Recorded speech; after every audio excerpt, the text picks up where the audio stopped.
কি সকাল সকাল উঠতে গেলে একটু ঠান্ডা লাগছে, তাই না?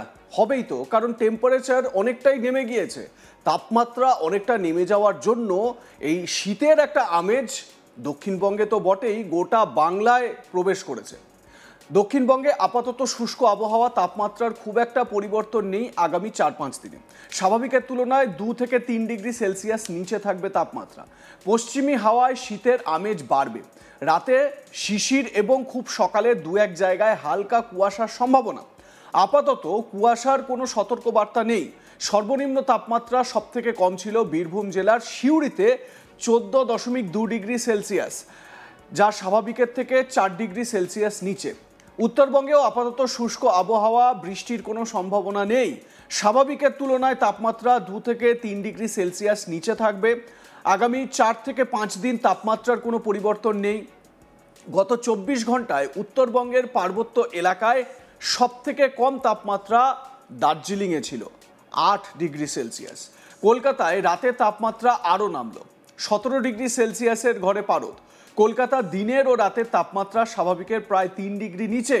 কলকাতার তাপমাত্রা আপাতত 18-19 ডিগ্রি সেলসিয়াস থাকবে।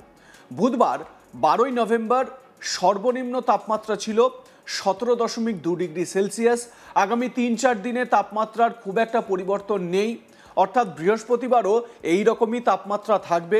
এবং খুব আশ্চর্য হবেন না যদি কলকাতায় আপনার মোবাইলে বা আপনার স্মার্ট ওয়াচে আপনাকে টেম্পারেচার 17 ডিগ্রি বা 17 ডিগ্রির কিছু নিচে দেখায়। যদিও হাওয়া অফিস বলছে যে এই 3-4টে দিন এই 18-19-এর মধ্যেই ঘোরাফেরা করবে তাপমাত্রা। রাতে ও ভোরে শীতের আমেজ আরও একটু বেড়েছে, তবে বেলায় শীতের আমেজ কমে যাবে, কারণ সূর্য যত প্রখর হবে, প্রখর রোদ দেবে, ততই এই ঠান্ডা ভাবটা কমবে। আগামী কয়েকদিন এই শীতের আমেজ থাকবে। খুব সকালে হালকা কুয়াশা, পরে পরিষ্কার আকাশ। বৃষ্টির কোনো সম্ভাবনা আপাতত নেই। আবহাওয়াবিদ সৌরিশ ব্যানার্জি তিনি তার আপডেটে কি জানাচ্ছেন, আসুন শুনে নেওয়া যাক।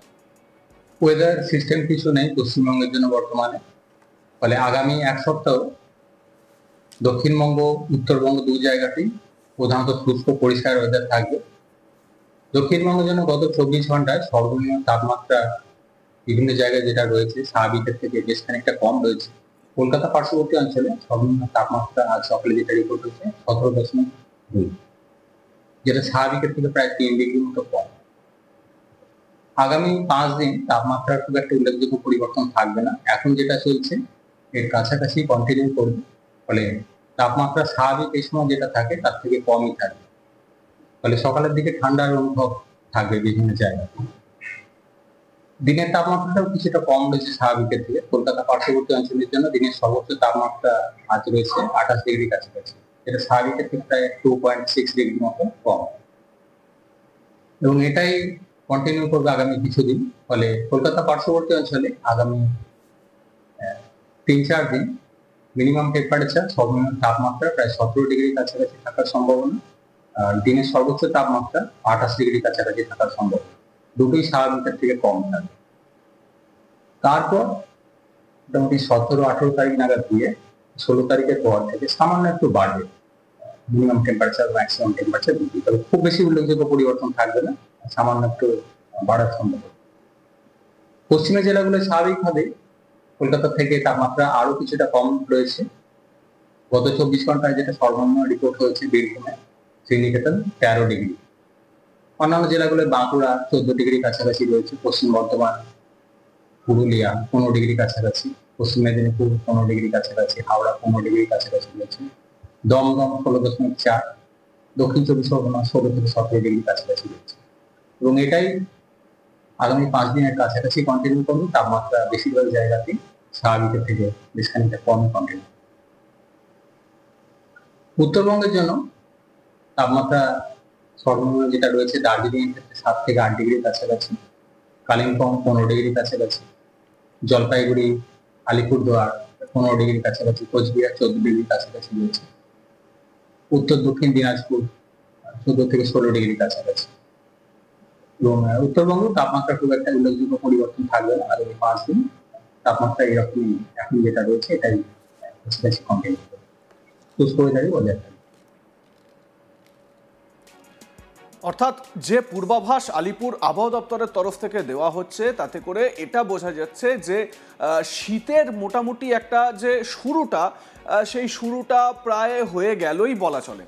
কারণ দক্ষিণবঙ্গে এরকম শীতের আমেজ দেখুন, উত্তরবঙ্গে পাহাড়ি এলাকায় পার্বত্য যে এলাকাগুলো রয়েছে দার্জিলিং, কালিম্পং, কার্শিয়াং, এই জায়গাগুলোয় তো ঠান্ডা থাকবে বা টেম্পারেচার সেখানে ডাউন হবে, এটা খুব স্বাভাবিক। দার্জিলিংয়ে যেরকম 8 ডিগ্রিতে নেমে গিয়েছে, খুব স্বাভাবিক এই সময় টেম্পারেচার 8 ডিগ্রিতে, আগামী দিনে আরও কমবে দার্জিলিংয়ে। তবে দক্ষিণবঙ্গে এইরকম একটা ঠান্ডা আবহাওয়া উপভোগ করা সকাল সকাল এবং রাতের দিকে, এটা কিন্তু খুব মানে উল্লেখযোগ্য একটা বিষয় যে শীত এবারে মোটামুটি পাকাপাকিভাবে আসতে চলেছে। কয়েকদিন আগেও আমাদের আলোচনার বিষয় ছিল যে শীত কি আর আসবে না, বা শীত কবে আসবে, বর্ষার বিদায় কবে হবে। বর্ষা তো বিদায় নিয়েও নিচ্ছে না, কিন্তু এবারে দেখা যাচ্ছে যে শীতের আগমন প্রায় ঘটে গেছে। কারণ 17 ডিগ্রি সেলসিয়াসে কলকাতার তাপমাত্রা নেমে আসা, এটা কিন্তু ইঙ্গিতবহ। এবারে আমি যেরকম আগেই বললাম যে আশ্চর্য হবেন না যে যদি আগামী কয়েকদিনে হঠাৎ করে আপনারা দেখেন যে কলকাতার যে টেম্পারেচার, সেই টেম্পারেচার 17 ডিগ্রি বা তারও কিছুটা কম হয়ে গিয়েছে।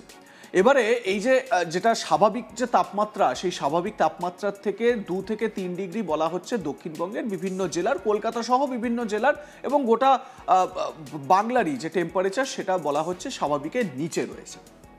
স্বাভাবিকের নিচে বলতে ধরুন এই সময় নর্মালি অন্যান্য বছর এই সময় টেম্পারেচার থাকে 20 ডিগ্রির ঘরে। এবারে হঠাৎ করে 2 থেকে 3 ডিগ্রি কমে যাওয়া, এই যে কলকাতায় 17 ডিগ্রি হয়ে গেল, মানে 3 ডিগ্রি কমে গেল।